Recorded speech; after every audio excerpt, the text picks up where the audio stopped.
What up? All my scientists, my artists, my philosophers, my geneticists, my roboticists, my biologists, my archaeologists, my astronomers. Let's get busy. This has been Busy from the Burbs. 3, 2, 1.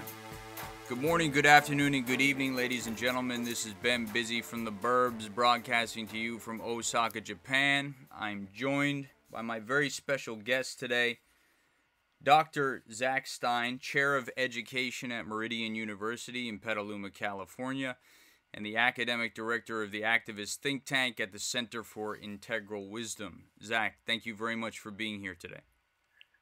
Oh man, it's my pleasure. It's been a long time since last we spoke. Oh man, it was the last time we spoke. You were actually returning a copy of Michael Murphy's The Future of the Body, which I had loaned to you. You came to the basement of Larson Hall at Harvard, and you returned to me this book. Splendid book on human potential and the future of evolution and all that stuff. So I think that's the last time. And then you told me you were going to the Marines. I remember that. And, that was right I was before. Shocked. Yeah, that was a shock to everyone, I think. I did that to shock the world in some respect, or at least my little slice of the world, as it were. But I remember it. I remember it vividly. I remember going to your office there, returning the book. There was some kind It was in the basement, so it was Kurt Fisher's Dynamic Development Laboratory in the basement of Larson Hall. He had a very nice space with these big windows on. Right, Was, yeah. You know, I was happy you returned the book. It's a big book. It's a big book. It's quite a prodigious text. I was kind of, I don't know, daunted by it. There's a lot there. It is daunting. I mean, it's the root of both like the human potential movement and some kind of forms of transhumanism. What is the human potential?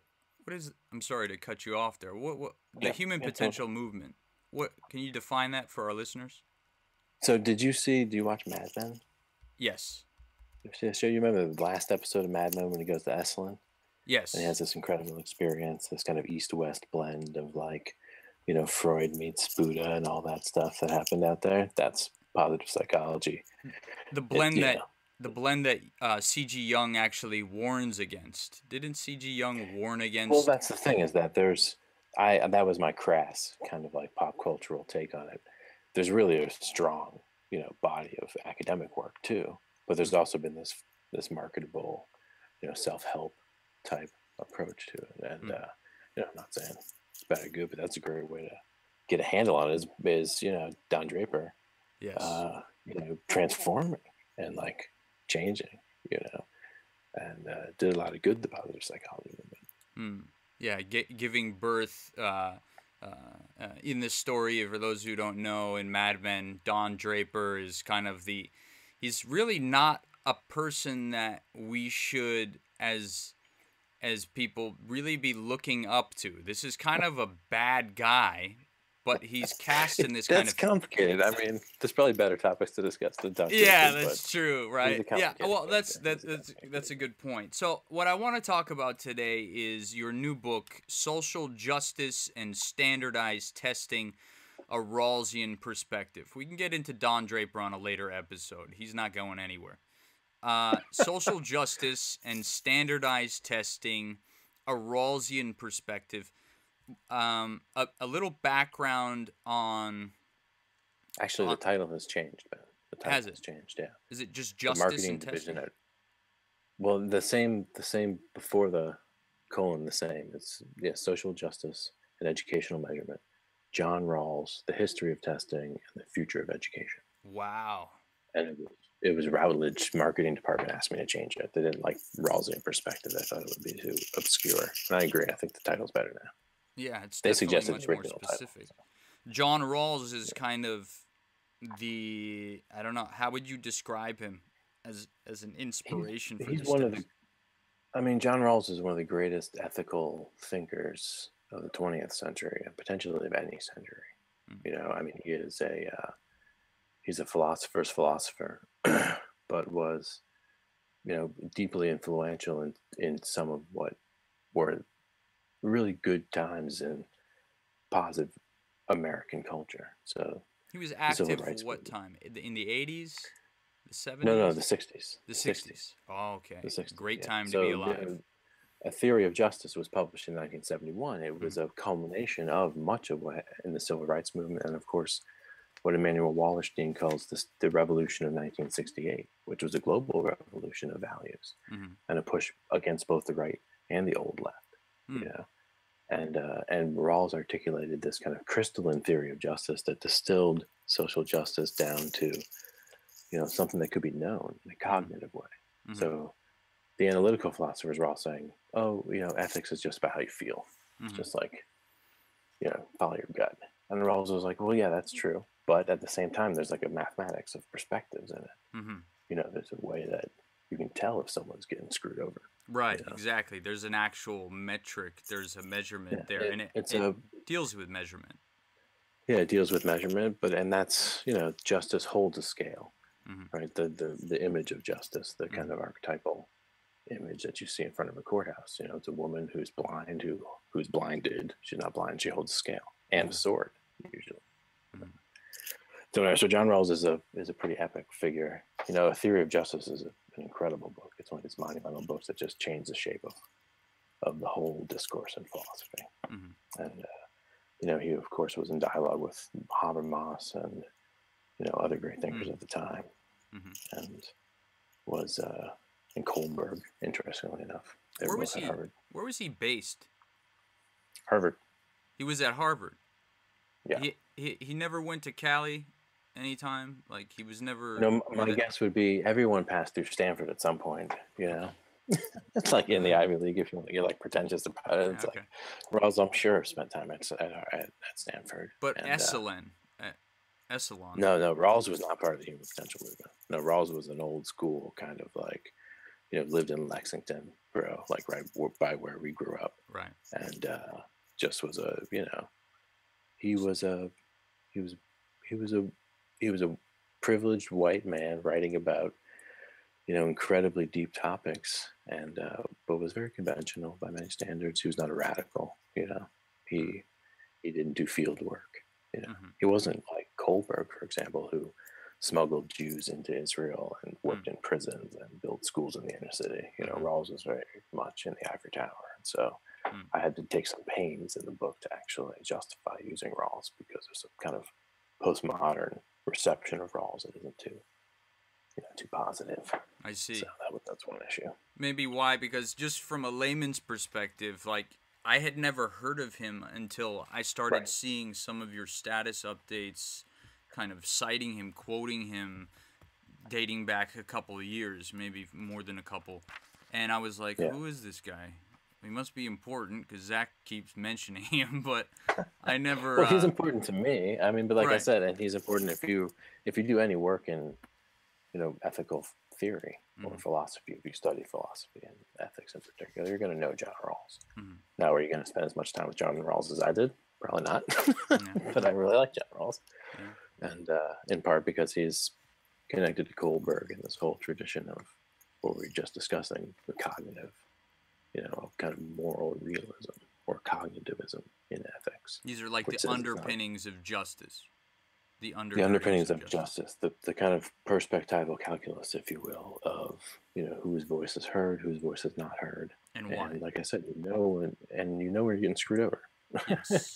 And there's demonstrable injustice, not just the kind of So in the text, in the Rawlsian system of justice, or in his analysis of justice, just institutional measurement, factors pretty strongly there, and there are three principles of just institutional measurement. You have objective measurement, number one. Number two, the measurement practices have to be relevant to their needs.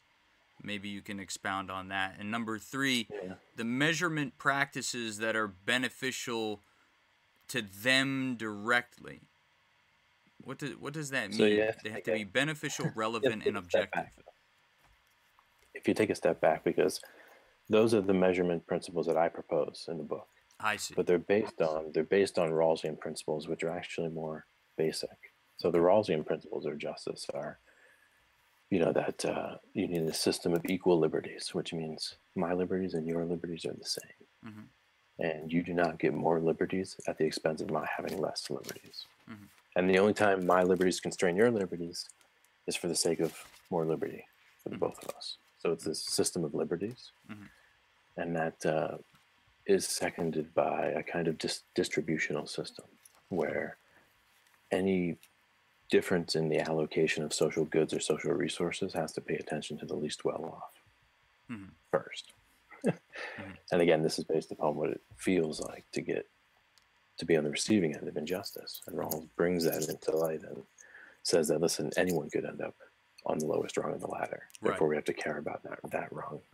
It's very, it's critical. So those are two. This is a quick and dirty interpretation of his two principles, but those lead into if that's the case about justice, that we need to have this total reciprocity of liberty and freedom, constrained by this distributional, what's called the difference principle, where it's a redistribution of goods and services that result from our cooperation.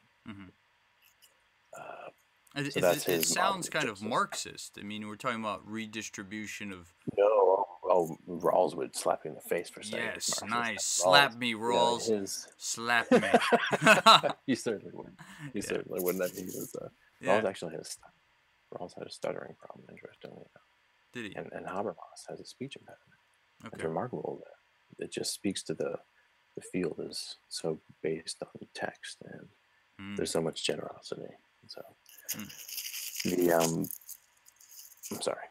So I want to talk about the original position, but I kind of want to get rid of this goes to Marx that's kind of like lingering. So we talk about redistribution of what exactly, and how is that affected? Like, I mean, I'm not in disagreement. Like, honest to God, like I believe that like if there's someone in the street with no shoes and there's a shoe store, maybe we could find a way to kind of get these guys some shoes.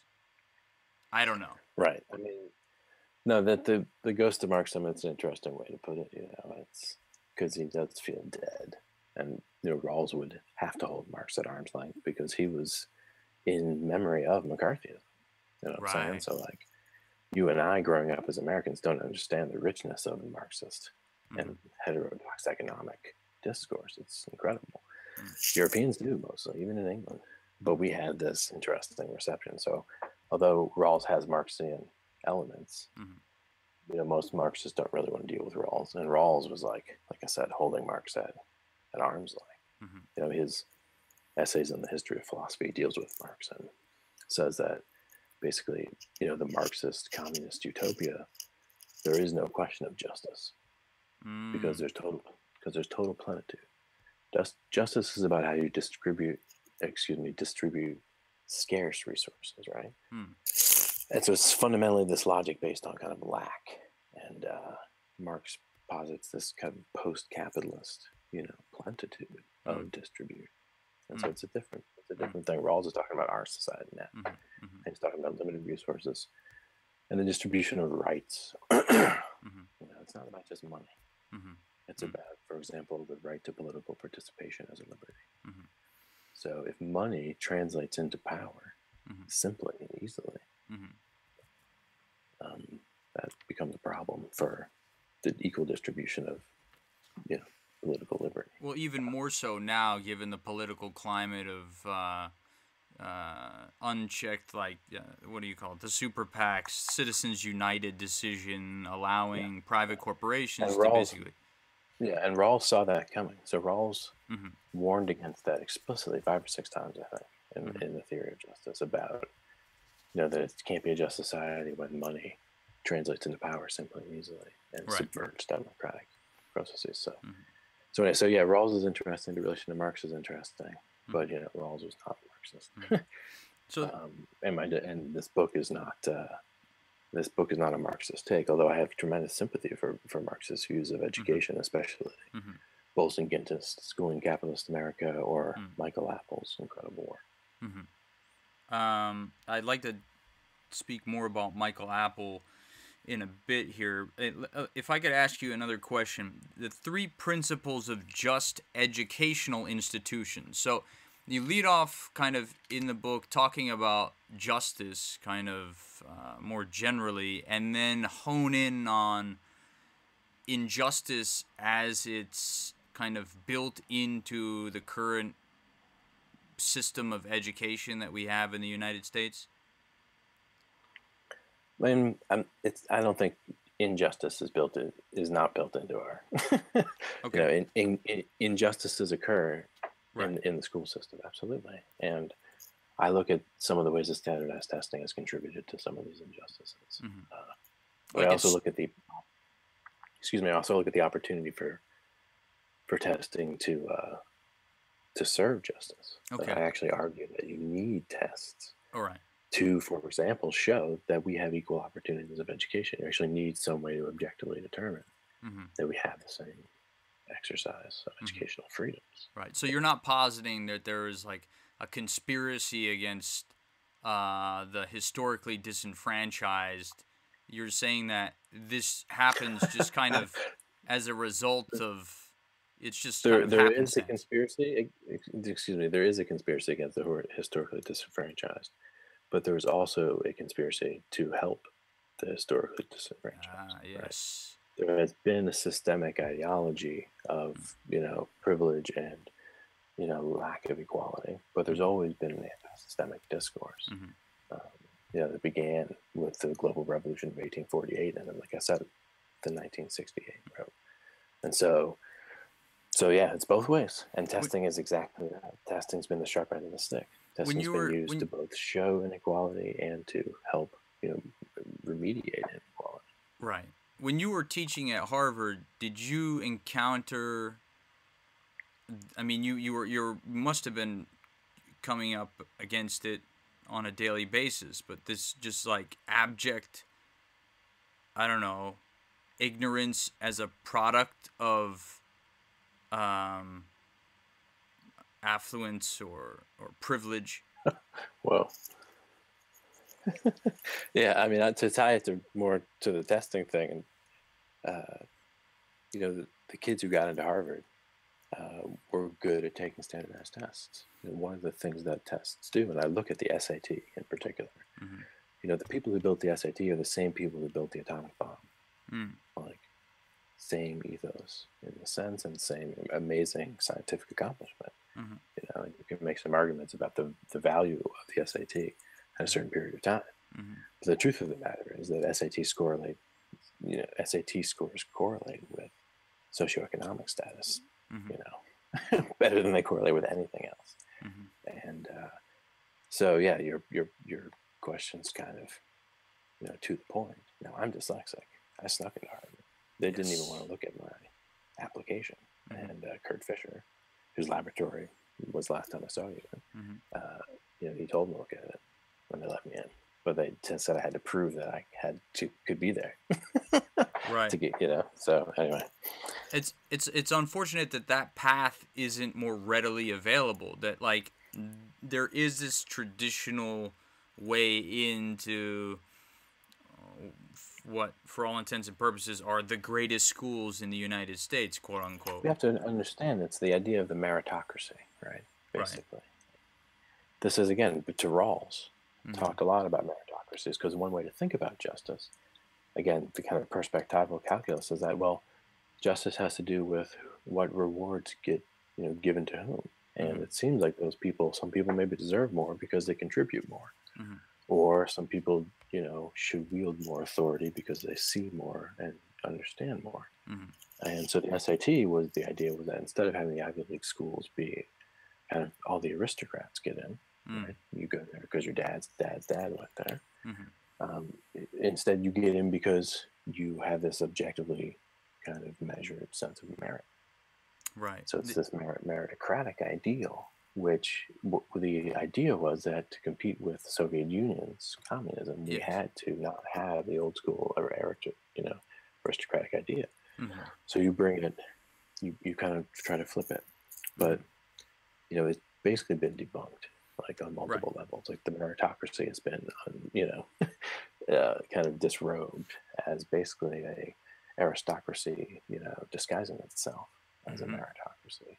Absolutely. And the more the cat's out of that bag, and you see it because the people who create our greatest crises are the people who went to our best schools. The kids who got the 1600 on the SATs because their parents helped pay for test prep. They get into Harvard and they study liberal arts, and then they go and they get a job on doing finance, hedge funds management. Right. Wall Street. Yeah.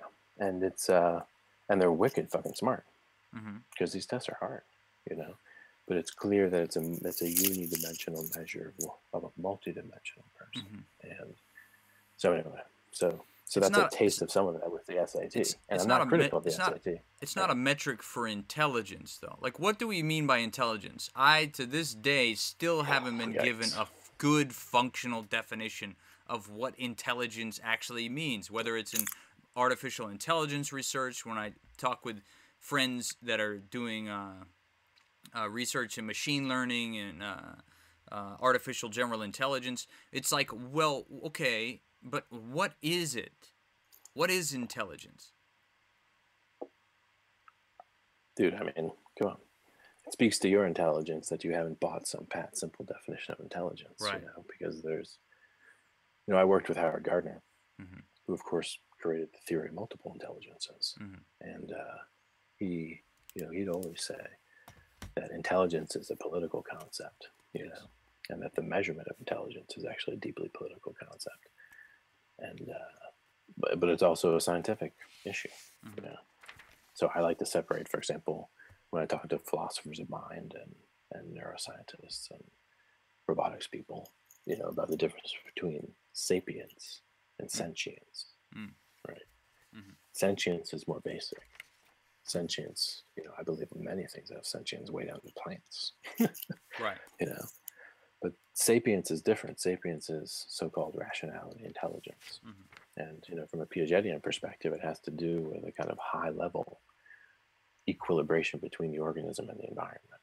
So the intelligence is when the cell detects the sugar and moves towards more sugar, right? And that same kind of like driving autonomous activity, self-regulation towards self-preservation, brought way, way up into a complex nervous system.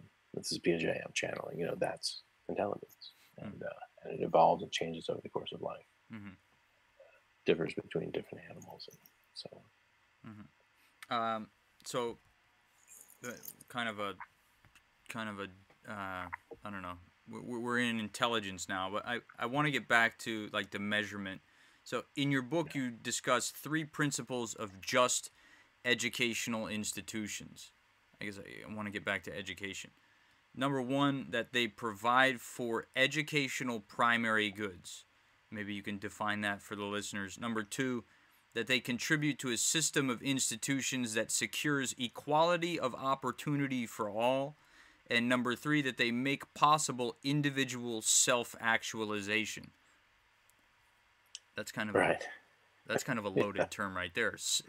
That they self-actualization. Yes. Well, that's actually where we connect back up with the human potential movement. Okay. But I'll get to that. You can see that there's 3 principles of justice there about how the Rawlsian ideal that we just talked about before, those 2 principles of Rawls, how those translate. What would an education system look like? What would be the kind of design parameters for an education system in a perfectly just society?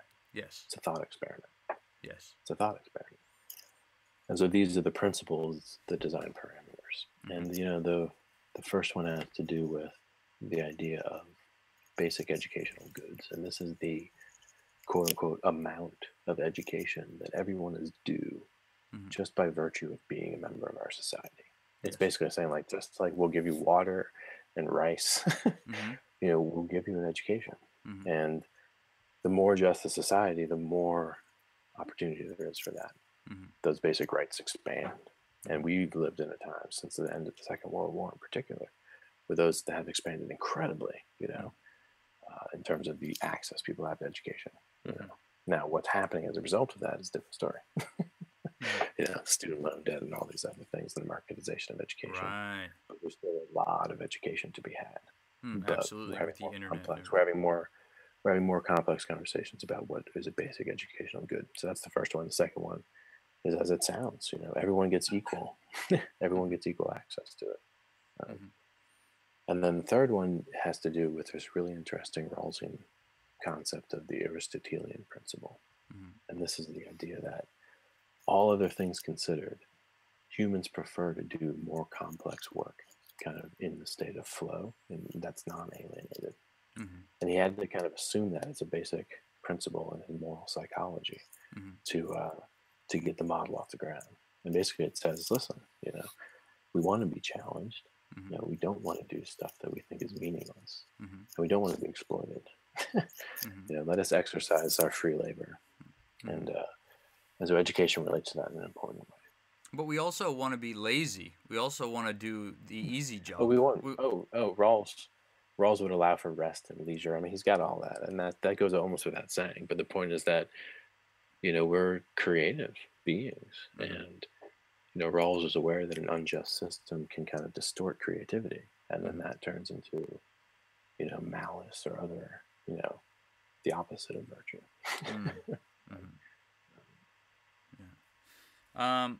The education. The original position that we didn't. This is a very abstract podcast here, dude. We're hitting like. Yeah, I know. we're getting this like skeletal structure yes, in my book. People are gonna be like, I can't read this shit. This should have been at the beginning. This will be the Voynich manuscript of podcasts. Yes, you'll need to decipher this. There's a rich historical narrative in the book, anyway. Yeah. Well, the original position is an interesting concept, just kind of unto itself. I mean, we talked about it a little bit with justice being blind, right? Justice is blind. She holds a scale and a sword. She's blinded. She's not blind. Right. The original position is a Rawlsian concept that says what exactly? Says that, like, if there is a court case, that the jury shouldn't see the defendant, essentially, or shouldn't see anyone involved in the case. So there's a way. Excuse me. I've got something in my throat. I'm gonna take a drink of water. Very well. I will distribute you one drink of water. There, we have a just society. Yeah, excellent. That's what you need. Water, you get water. The original position is it's a basic move that Rawls makes, kind of as a methodologically as a philosopher. You know, and it's important to understand that it's, you know, it has a lot to do with the way we structure juries and the way we think about constitutions and the way we think about how a Senate should work and how someone should be a representative for you. So it's very, very much a political conception and useful methodologically. And again, it's like a thought experiment. So I can run you through it. If you imagine a situation like a school and a testing infrastructure. So every kid in the school deals with the test. Every teacher in the school deals with the test. So everyone's affected by the test, right? What the original position does, it says, close your eyes, right? And imagine you don't know who you are in the school, right?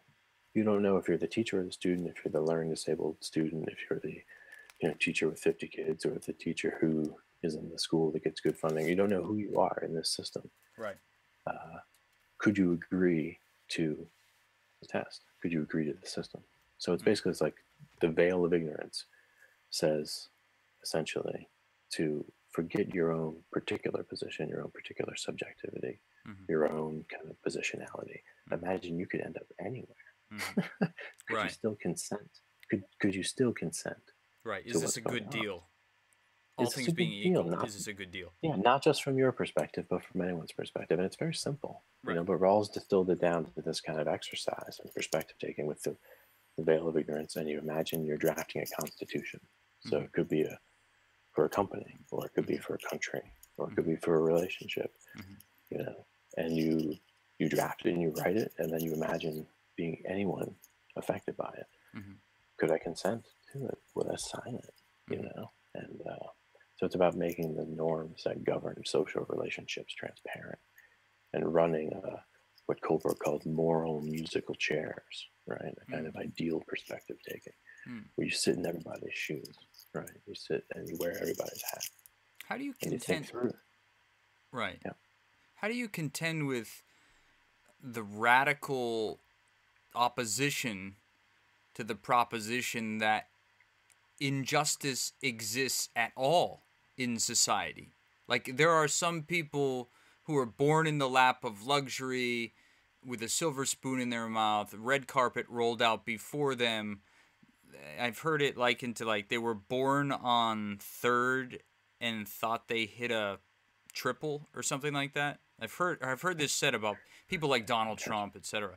Who these people who are like, what are you talking about? There's no injustice. These people are just lazy. I mean, I think so. There's a couple things. One, people who deny injustice, it's often as much an emotional need to deny injustice as it is a cognitive kind of incapacity to perceive it. Like taking someone else's perspective is actually very hard to do, from a developmental perspective. So I studied philosophy, but I also studied cognitive neuroscience and developmental psychology. And perspective time, it evolves. The perspective taking capacity needs to be built, and it's very hard to take perspectives that make you feel uncomfortable. And one basic defense mechanism of any self is selective inattention to preserve basically self-image. So you just literally don't see it, and then you lose the capacity, the kind of muscle you need to focus on it and discern it. And so eventually it comes back to bite you at some point, doesn't it? Well, that's the thing about justice, and that's where it becomes interesting kind of metaphysically and ontologically, because the idea is also one of balance and harmony. And it's interesting to think that there's an intrinsic kind of self-correcting kind of what Bhaskar called a kind of geohistorical kind of like trajectory toward more justice. That the long arc of history bends towards justice, almost because evolution itself bends towards justice, because self-organization bends towards justice. But Rawls doesn't say that stuff. Rawls is like, there is injustice now. It doesn't matter in the future if we're bending towards justice. Now it is unjust. So something has to be done, right? Yeah, and what needs to be done is to educate those people you just described who deny it. And one way to do that is through this kind of perspective-taking exercise, where you literally sit the people down and you say, take everyone else's perspective. Simple enough. But you'd be surprised at the resistance, but then also at what's revealed. Because you realize when you try to sit and say what it's like to be somebody else, it's often hard to put words on it. So it's hard to say. And then you're shocked at the way people think, what your position is like. So there needs to be deliberative, democratic, this kind of perspective-taking exercises.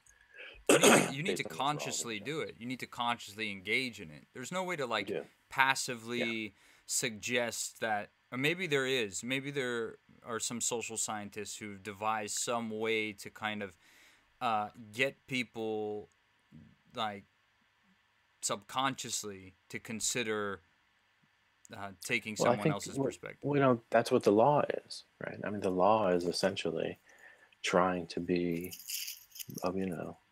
put in place, almost at a subconscious level, tendencies in our behavior towards the good, towards social cooperation. I mean, that's the most generous, reading of the law.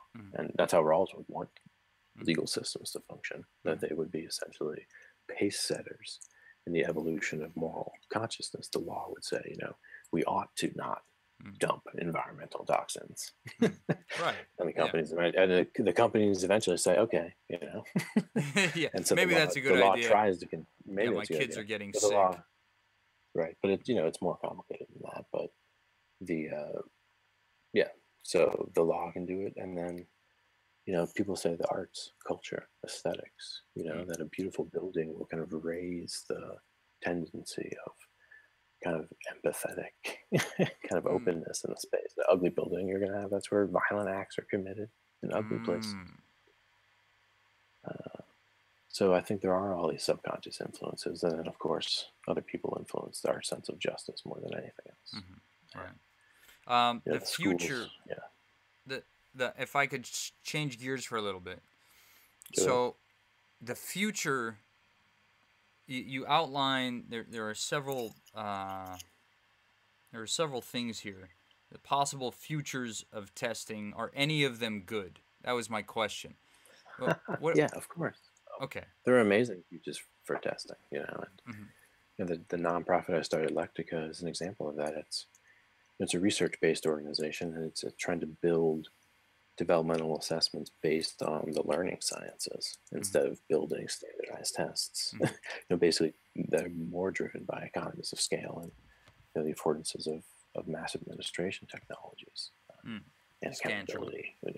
You know, Scantron and accountability infrastructures and all of that. So there's a big opening for a truly science-based form of testing that's diagnostic and communicative with the student, right?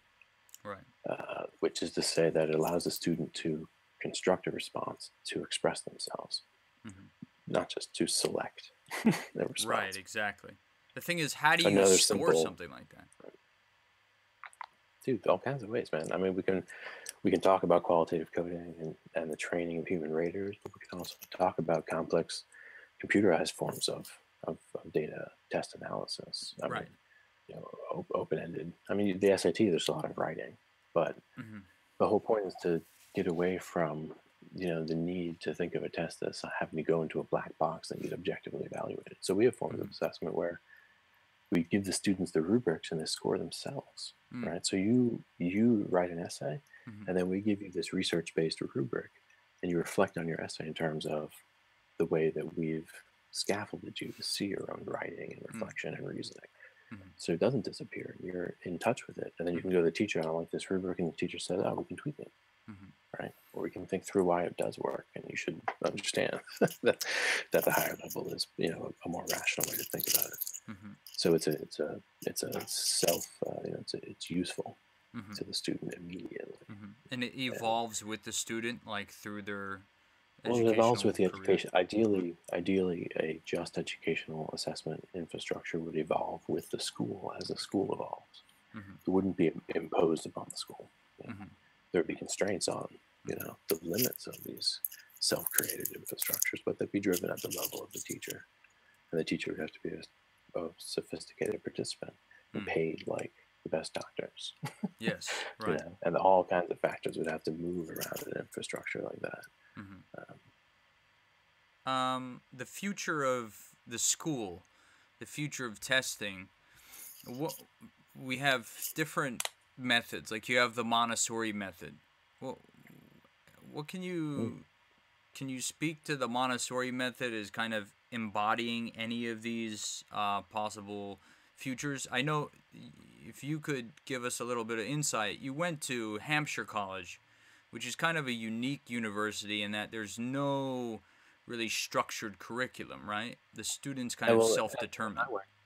When I went, it was much more open than it is now. But Hampshire College was more open before I got there. So it's become increasingly, to my knowledge, increasingly.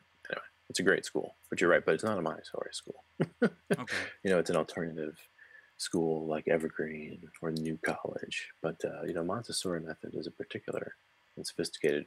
I love it. I know my wife was a Montessori school student and incredible educational opportunities in a good Montessori school.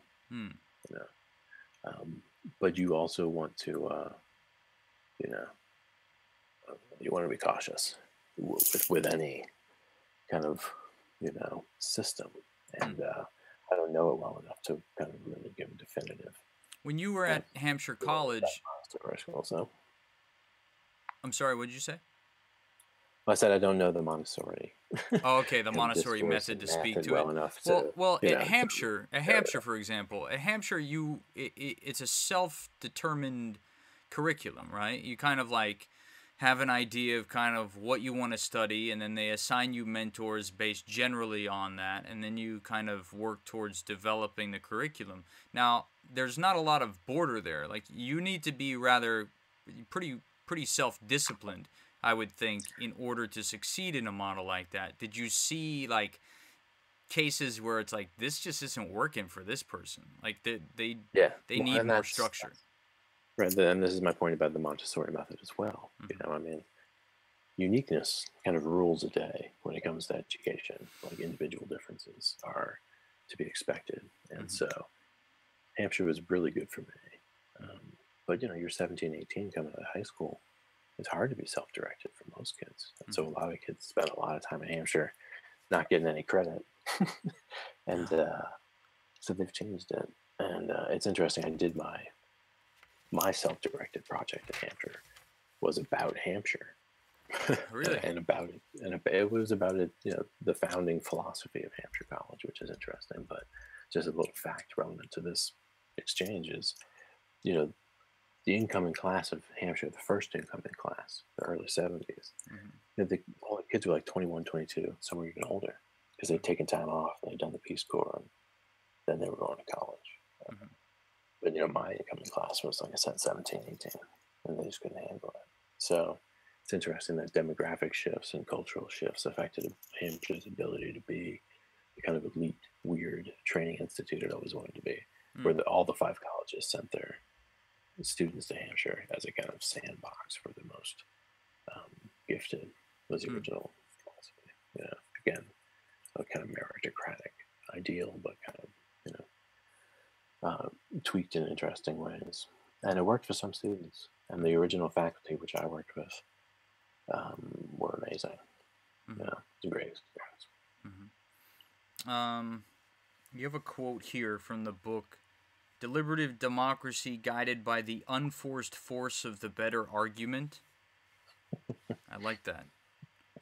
That's Habermas's phrase. It's Habermas. Yeah, it's Habermas. The unforced force of the better argument. It sounds really Dao De Jing, like very Wu Wei. And that's Wu Wei. Then it comes back, and that's his. that ties into Habermas' sense of moral consciousness.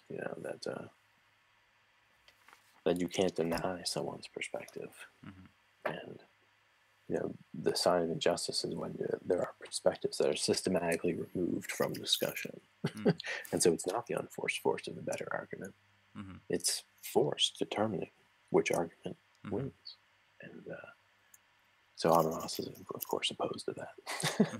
But that phrase, the unforced force of the better argument. Rawls would disagree with this. He'd be like, no, you have to force it. Rawls would love this. Rawls was definitely as democratic as Habermas was. What Habermas did was say, listen, don't just run the thought experiment of the original position. Do it. Sit down with chairs and actually talk to one another, question one another, do deliberative democratic discourse the way a scientific community works, where every view is listened to, because you never know where the truth is going to come from. So they would agree fundamentally on that there's a basic way that you need to have those discussions with everyone. These what do you think of standardized testing as it currently exists? This is kind of a rhetorical question, but it leads into the last part of our discussion here that I'd like to talk about. The current state of affairs, that being the current state of affairs in the education system. That's an open-ended question. It's my general assessment is that it's not good. Is it failing us? Is it failing the American people? Is it failing the country? I think so, for more than a decade. Since No Child Left Behind, essentially, I'm one of those people who believes that No Child Left Behind was a big mistake, and it fundamentally changed the kind of tenor of the whole system and set it on a very different trajectory from what American education had historically been. That's what's interesting about No Child Left Behind, is that it's actually quite a revolutionary implementation in what had been a radically decentralized, kind of localized, service provider, became a kind of centralized you know, highly bureaucratized, defined. Anyway. So it's a longer story. So it's not been good. And the Obama administration, while it did many interesting and good things in education, it also basically kept using tests in the same way, calling them different things, but the accountability infrastructures remain. The idea of tying teacher pay to test scores, just statistically dicey, remains. Right. So it's not good. That's not good. But like I said, there are also on the horizon technological innovations in the learning sciences that could set the stage for a revolution in testing that would make for a much more just educational system. Like imagine you had a customized tutor that could curate Google based upon standardized test performances that actually give you, the educational resources that were freely available and kind of, sequence them for you so that you learned optimally. It's possible. It seems possible, and so that would be radical, equality of educational access through some kind of technological advance. And that could happen, who knows when, soon. Right. So at the same time, many of the mainstream systems are clamping down through these other alternatives that are looking, increasingly possible and viable. So the future is bright. Well, it's a race between heaven and hell. This is what Aurobindo said. Basically, and he said in the push towards planetization, it's a race between heaven and hell, and that's what it looks like. And you can see it even in science fiction writing. We tend to think it's going to be dystopian, but there was in the post-war era, some incredibly kind of powerful, positive utopian visions. And of course, utopian discourse has been part of Western discourse since there's been Western discourse. Has been utopias, right? I mean, Plato, right? The Republic is basically the first piece of utopian literature, and so we've always been imagining these radical possibilities of positive futures. Have you read any Nicholas Nassim Taleb? Black Swan, Anti-Fragility. No. Former hedge fund, a quant, who is himself kind of a black swan in the industry, or black sheep, because he's so outspoken against what he refers to as systems which are fragile, or systems like that are centralized. Whereas in a distributed system, you have he coined this term anti-fragile systems, which are kind of function by merit of hormesis. This concept of hormesis. Are you familiar with this?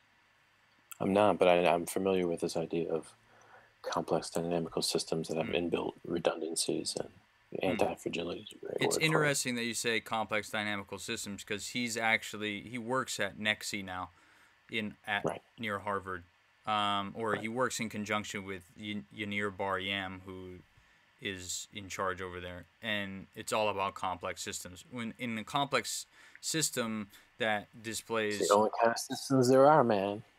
What's that? Only kind of systems. Yes, exactly. That's it's all about complex systems. I'm like, well, that's the only kind of systems. Yes, absolutely. Yeah, definitely. Unless you're playing billiards or something. Unless even billiards is a complex Donald Trump, and you're like, what are you gonna do to fix the country? I'm just gonna fix it. That's all I'm gonna do. I'm just gonna fix it. Like, okay. But hormesis is kind of an interesting concept. But we could talk about Trump. We could talk about the candidates if you'd like. Okay, very well. That's like anathema to Zak. This obscure Zak neologism. Hormesis is when you subject a system to pressure, a fragile system will just break. It'll just break because it's weak, and it'll break. It'll shatter. An anti-fragile system has this quality of hormesis, whereby when you apply pressure to it, it gets stronger. It thrives off what is it? Adversity. Like it gets bigger. It's like when you go to the gym and you bench press, you're subjecting your muscles to pressure. Well, the human body is antifragile by nature. It's adaptive. Totally. It's constantly mutating and evolving. It's the same thing with systems. And what Nicholas Nassim Taleb says is that we should be trying to design systems that have this quality of hormesis, that are anti-fragile, so that when a black swan event, which is it's defined as this event that is completely transforms the way that we look at the reality insofar as whatever it is that we're talking about is concerned, and you kind of retroactively rationalize that it was predictable after you've passed the event horizon of the black swan, then you're like, oh yeah, we saw that coming a mile away, blah blah blah. Of course we did, because it's so transformative. But what often happens is with fragile systems, when they encounter a black swan, it's game over. Right. So it speaks to your point that educational systems, like with No Child Left Behind, essentially what was happening was the federal government was coming in, installing, like kind of like superimposing this testing infrastructure, this testing system on the pre-existing educational system, which was, I mean, you came through the public school system, I came through the public school system. Right. Just before, right? It's like Indiana Jones, like taking his hat like through the door after he rolls through the door, right? We got out. Yeah, I mean, yeah, you're right. A decentralized educational system is going to be more robust, but it's also going to be, from a social justice perspective, needing to be regulated. So, by absolute standards, a totally deregulated educational system would allow people in Kansas to teach their kids whatever they wanted about evolution in a publicly funded school, right? And so evolution it becomes is an interesting. And so on. Say again? The Bible is a science book, basically. Yeah, I mean, the extreme, so it becomes interesting about how decentralized can you allow an educational system to be and still have it be a system that gives people what is their right, which is the same as basic educational goods and the equality of opportunity. So I love the open systems concepts. What the educational example, the better metaphor to my mind is iatrogenesis, right? I say that again. Iatrogenesis. Iatrogenic. So iatro is the Greek from savior or medicine, and genesis means creation or where does it come from? So an iatrogenic illness is an illness that is caused by the medicine used. Like with chemo. And so, like with chemo is a great example. But most drugs have iatrogenic effects, and the most classic one that's affecting the school system now is side effects from ADD medication. ADD and emotion. What was it? Wellbutrin and Prozac. Yeah. So you mix these together, and you get kids who get sick and start to display even more intense psychological distress. So then they get put on even more intense medication, and so that's called an iatrogenic spiral, where the very thing you're doing to try to help the problem is making the problem worse. And it happens in medicine, but it happens in institutional culture. And so the tests were implemented in the name of justice. Right? If we implement these tests, we will distribute the resources better. We'll shut down the bad schools and make improve. And but the medicine was worse than the disease. Than the cure. I mean, so than the disease. The cure was worse. Yeah. Than the So disease. the medicine was the problem in a way, but you can make true medicine. There is true medicine, but true medicine works with the self-organizing system in a more symbiotic. It builds a kind of stronger system. It doesn't invade the system or colonize the system, as it were. Because it's not single-threaded.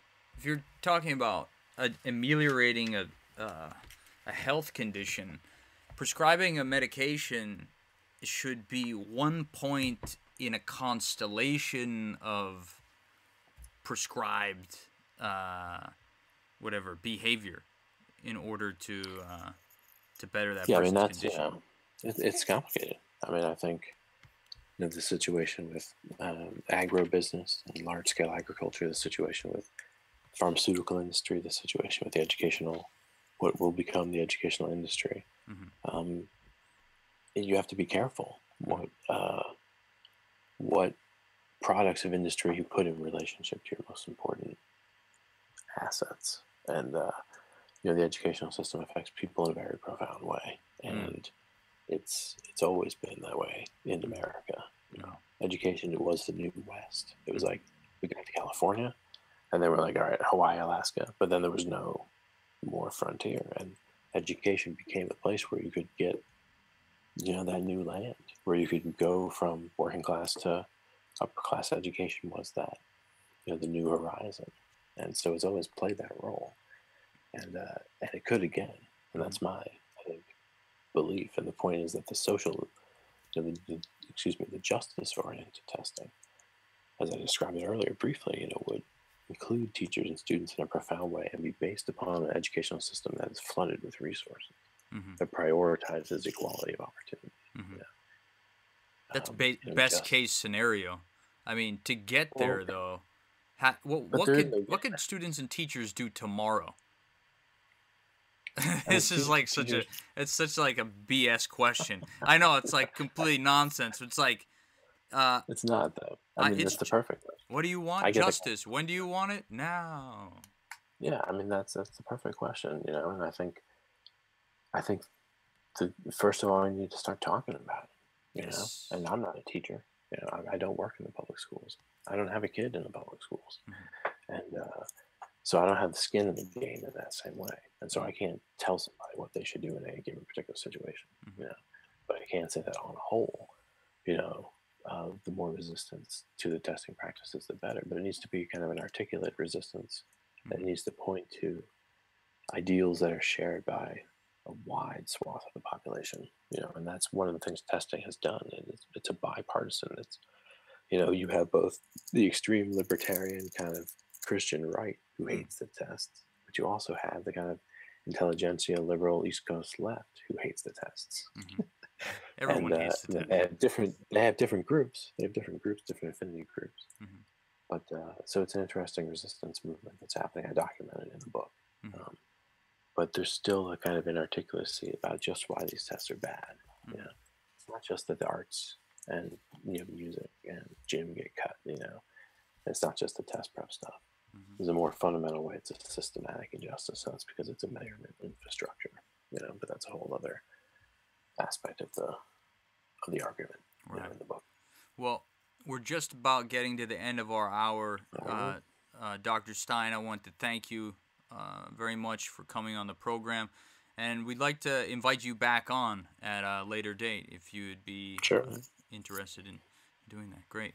The book is Social Justice, and can you give the correct title for the listeners? What was it? It is Social Justice and Educational Measurement, John Rawls, The History of Testing and the Future of Education. That's what it was. By Dr. Zak Stein. The future of educational testing. Outstanding. So if you enjoyed this podcast, if you were entertained or if you were educated by it, please consider donating. Click the PayPal link. We would appreciate it. Again, like all these podcasts I state, we are completely self-funded at this point. We'd like to get it to the point where it's sustainable, but we could use all the help we could get. Again, thank you very much to Dr. Stein for joining us today. Pick up the book, please. When is it due out? When is its published date? May or June. May or June 2016. Outstanding. Yeah. So it's in the editing. It's in the editing. It's in the press. It's in press, and you got to go over the the TypeScript and everything. Are you going to be anywhere giving any lectures or any events coming up on the horizon? Any conferences that you're going to be speaking at? Not particularly. Okay. Not particularly. Nothing scheduled. No. But are you available for speaking engagements? Like, how do people get a hold of you? What's the best place to? My website, zakstein.org, ZAKSTEIN.org. You can find my email there. And I do occasionally do lectures, and I do consulting around measurement a lot with schools, or I did for a time. So we can have those conversations. And I also, Meridian is a great place to be a student, and there are certificate programs and master's programs and doctoral programs that are online programs. So it's easy to get in touch with me. I might actually consider that because I'd I'd like to get my master's. I have the GI Bill still with like 2 years worth of GI Bill money. Do it, man. Yeah. I don't know what I would want to get my master's in, though, because my bachelor's is in communications. So. Yeah, Meridian would be psychology. It would be an MA in psychology, or a doctorate in education or psychology. Yeah. Something and you could do it. Yeah. It's fun. And I think it's important work, changing people's minds about things, and lots of application. Outstanding. Thanks again, Zach. Yeah, right on, bro. World peace.